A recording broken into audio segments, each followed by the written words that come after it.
One of the interesting things that happens in a moment like this is there's so much confusion, and the complexity of an attack is part of Satan's strategy. For instance, like with Trump's trial, he was actually convicted of one crime with like 34 iterations of one charge. In other words, every check and every movement in a bank account that came out of moving one check, it's 34 crimes. You got to know that. I think someone like Ben Shapiro actually does a great job of explaining it. Watch this. He just covers Bragg's comment. There's never been a case. It's a novel legal theory that was brought to court by Alvin Bragg specifically to get Donald Trump before the election. That's all this was. Everybody knows this. Independents know this. Democrats know this. When Democrats say that all they want is the law followed without fear or favor, it's weird how you're perfectly fine with James Comey letting Hillary Clinton off the hook for obvious criminal conduct in 2016 with the excuse, well, she was running for president. We don't want election interference. And then it turns out you're totally fine with Donald Trump being prosecuted for absolute trash of charges stemming from activities sexually back in the mid-2000s, and then from a hush money payment made in 2016. Meanwhile, you're apparently perfectly fine with the DOJ letting Joe Biden, the current president of the United States, off the hook, even though he clearly involved himself in criminal conduct in terms of mishandling classified material because he's a doddering old fool, who then goes out, by the way, and rips the prosecutor for mentioning that he's a doddering old fool, and in the process shows himself to be even more of a doddering old fool. You are totally fine, apparently, if you're a Democrat, with the DOJ originally trying to cut such an extraordinary sweetheart deal with the president's son that it was only scuttled when a judge looked at it and said, what the hell is this? That is the only reason that Hunter Biden is being brought up on charges now, is because a judge looked at the original sweetheart deal brought by Merrick Garland's DOJ and said this is so obviously corrupt that there's no way I can greenlight this prosecution deal. As far as the political obviousness of the situation, remember that one of the big prosecutors in this case was a person named Matthew Colangelo. The DNC paid Matthew Colangelo $12,000 in January 2018 for political consulting. He donated to Barack Obama's first presidential campaign in 2008. He was the third-ranking official at President Biden's Justice Department. He then joined Manhattan DA Alvin Bragg's office in December 2022. And just a few months later, they launched this current investigation into Donald Trump. That indictment began in March 2023. So he moved from the Biden DOJ to Alvin Bragg's office. And 3 months later, the indictment was brought against Donald Trump. And we're supposed to believe there was no coordination, that Joe Biden knew nothing about this. Is just the workings of the gears of justice. That's all this is. Meanwhile, the judge, Merchan, obviously a partisan Democrat, he's donated small amounts before to the Biden presidential campaign in 2020, as well as to Act Blue, which is an activist group. His daughter is a Democratic activist as well. The reality is that she serves as president of Authentic Campaigns, a firm that does digital campaign work like online fundraising, and they work with Democratic political candidates. Not only that, she was apparently the director of digital persuasion for now Vice President Kamala Harris's 2020 presidential campaign, according to CNN. So you have a partisan Democrat judge, a partisan hack prosecutor, and a set of charges that are just garbage. And the Wall Street Journal has likened this to a turducken of a case. I've heard other people, including my friend Megyn Kelly, refer to it as Russian nesting dolls. To understand the charges in this case, you have to understand that, effectively speaking, it is an onion of charges, and at the center, there is nothing. That is all. You actually get to the end of the Russian nesting doll, or the end of the turducken, and it's just a vacuum of space. Let's be real about this. Alvin Bragg brought a misdemeanor charge of falsification of business records that is past the statute of limitations. The only way that he could spin that into a chargeable offense and extend the statute of limitations is to charge it as a felony. The problem is there is no underlying felony. So the underlying felony that he actually ended up charging was a federal felony. State prosecutors do not have jurisdiction to charge federal felonies. Okay, well, now it starts to get a little more complicated, because the one star witness that the prosecution wanted to bring in as an expert on what would be a federal crime regarding donations or handling of funds was dismissed. He wasn't allowed to bring his evidence or his expertise into the courtroom. The point is, the numbers don't add up. It's kind of like my viewers right now. I got 1 million people on Facebook, of which 160 were notified. It's a good way to kill off my audience, my Facebook protection. I don't think I'm going to be getting a fair trial here on Facebook. But what I'm trying to say to you is, if you go to look at when I refer to in the comments I said about Leviathan, when you look at the power of media and the way in which this is being jumped on by all of these numerous voices that are celebrating the rule of law, and you got your 10% of the big guy Biden, and we're not even mentioning that, and that's not being tried, or Hunter's connection financially to Biden and all of his Burisma, Ukraine activity, etc. None of that ever went anywhere. Trump, in the meantime, was impeached twice. They tried to pull him out of office. You got a lot more dirt on Biden because, you had 50 intelligence agencies that all signed off saying the Hunter Biden laptop was pure Russian disinformation before the election. Of course, they all lied. The extent to which the system is taken over is part of the reason why I think Christians fall into two categories. There's those that just hyperly reject all political engagement as being somehow outside of the tidy box of Christian engagement. And that may be Trump, they don't like Trump in the first place. They never Trump Christians they're strangely silent about speaking up about this. You should mark all of them because they actually are also the same people that accuse all those innocent patriotic people that went to Washington to protest an election fraud as being dangerous militant Christian nationalists. They couldn't wait to lap up what the left-wing media said because they just don't like you, they don't like Trump. And they don't like me either, but they don't always say it. But what you got to really understand is that the church is going to be the decisive factor in winning or losing the country. This that happened to Trump is the veil being pulled off, the actual spirit that is there, which will use Stalinist tactics. When we talk about Stalinist tactics, Stalin had trials.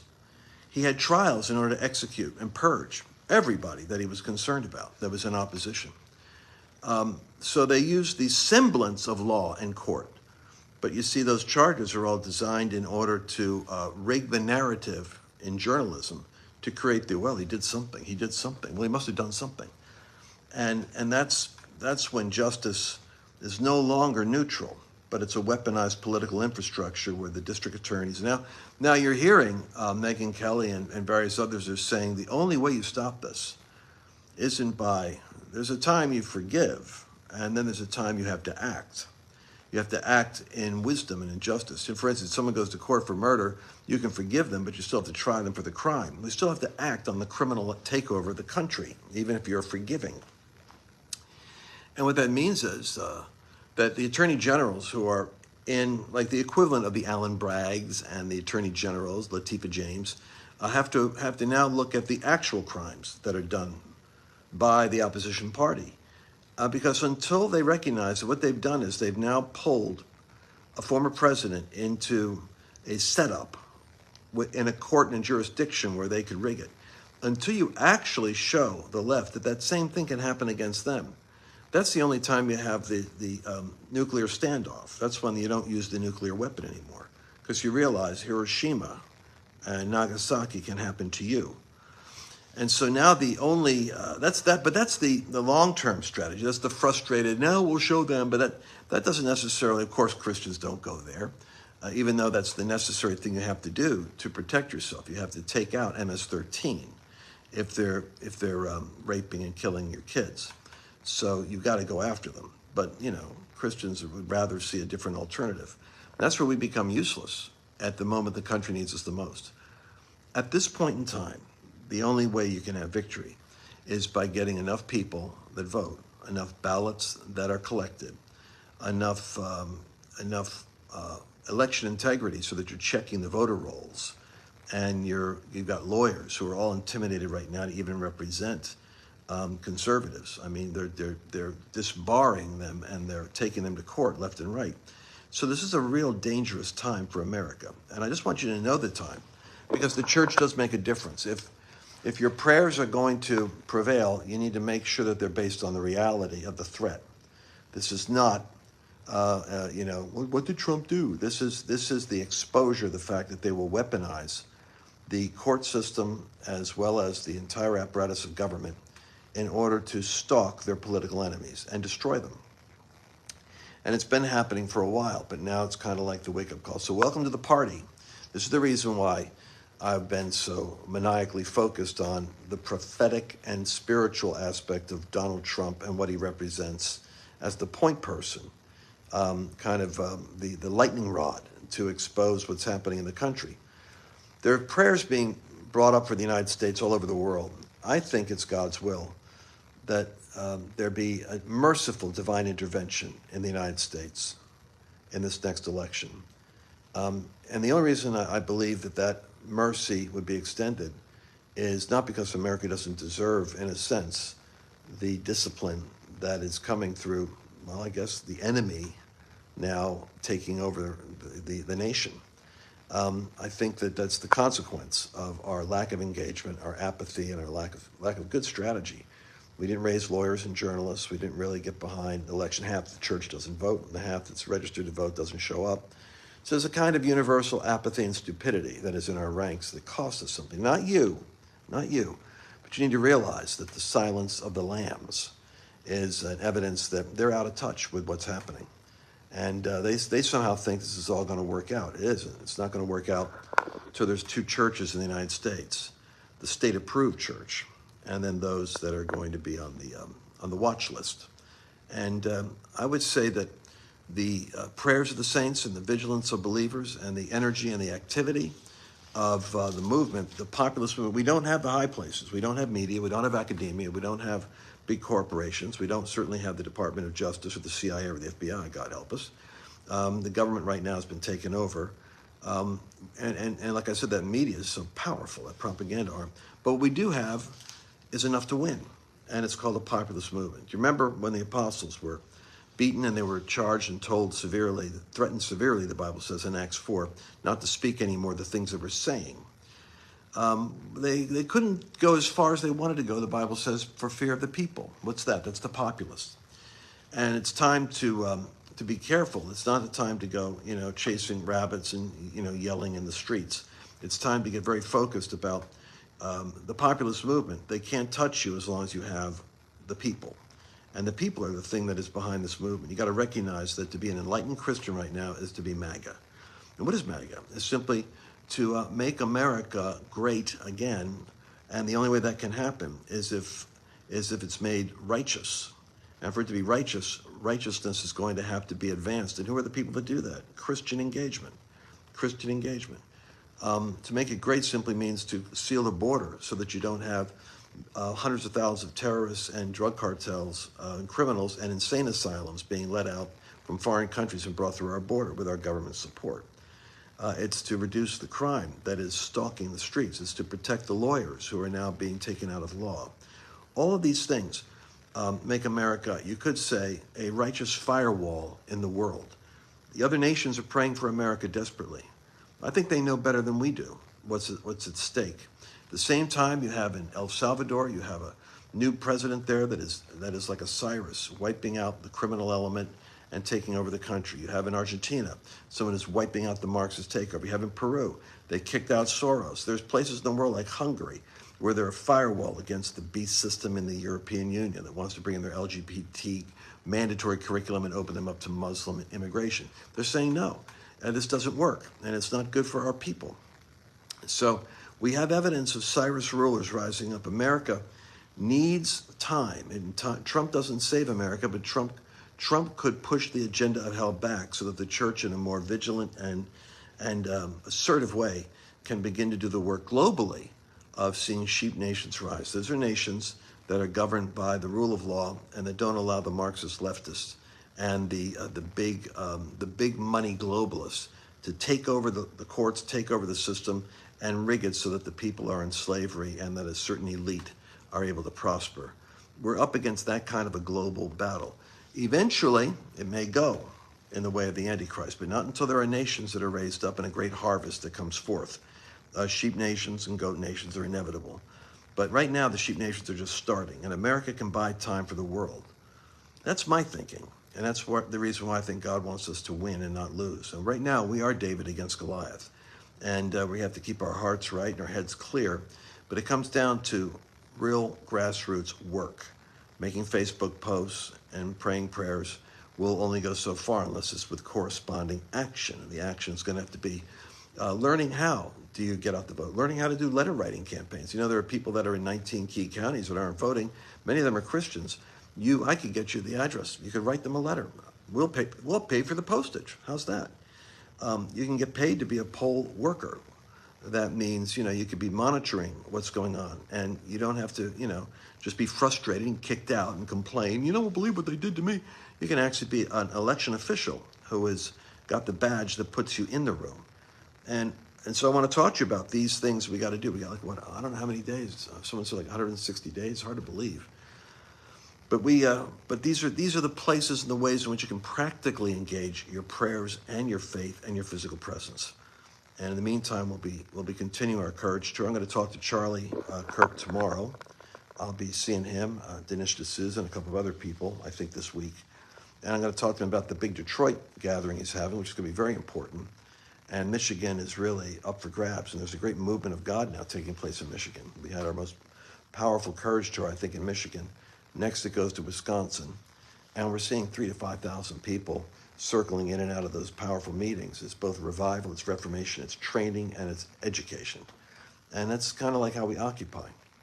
Well, that's my thoughts. I wanted you to hear Ben break it down for you in his classic, Jewish attorney prosecuting his media case the way he does. And you need to know that this barrage, this sliming that is going to happen ubiquitously from, the old Twitter sphere to the media to television to the low information American who doesn't know what happened. 34, he's a convicted felon. Benny Johnson says something so interesting today. He said, you know who was a convicted felon? All the signers of the document of the Declaration of Independence. They were all listed as convicted felons. Their houses were ransacked and burned. Many of them were arrested. Some of them were killed because they were criminals. They were criminals to the tyranny of a big government that wasn't going to put up with the people. And he said, so join the convicted felon category. It's the founders of your nation. We're all convicted felons. And maybe we have another founder right now being labeled a convicted felon. Well, leave your comments. Look forward to seeing what you have to say. I'll read it through now. Do like and share this with other people. It's practical. It's pointed. It's hopefully clarifying. Don't let the fog of war confuse you.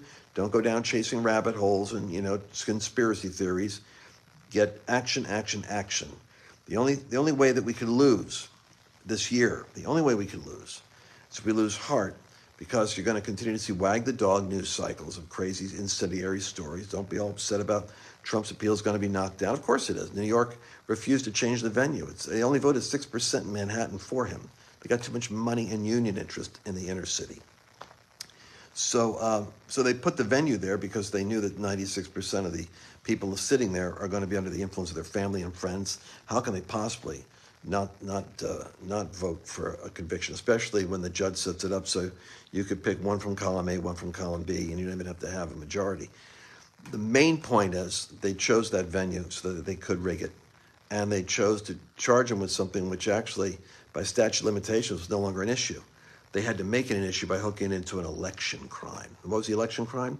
If only this thing had come out earlier, they could have crushed Trump, and maybe he wouldn't have been elected. So it's kind of like going back. They didn't do it with Hillary, though, did they? No. Why did Comey say it? Because it was just unseemly to interfere with the presidential election by having a court case over a serious crime. Well, I guess it only works when it's Donald Trump. It doesn't work when it's Comey leaking a fake Russian dossier that they doctored up with artificial sources in the UK.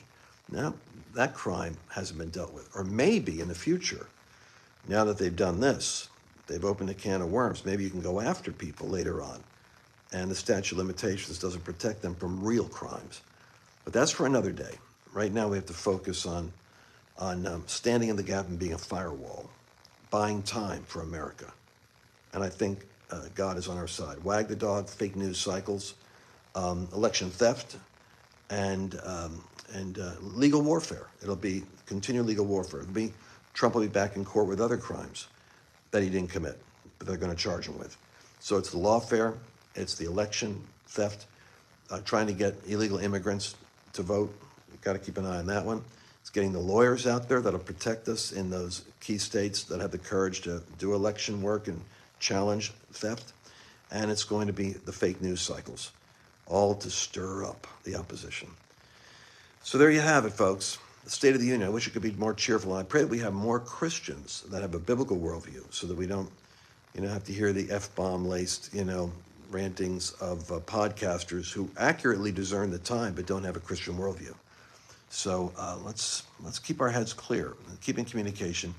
Check me out. You're not hearing me now. Only 200 people got this message out of 1 million. Interesting, right? So you want to grab this message on lancewallnau.com/podcast. lancewallnau.com/podcast. And I'll try to do more of a daily coverage of the unfolding war over the next 160 days so that we're all clear on our side, what we're doing, where the action is. And hopefully I'll be up in Detroit with Charlie for the People's Gathering with Steve Bannon, and I think President Trump will be there too. All right, talk to you soon. Do share this. God bless you.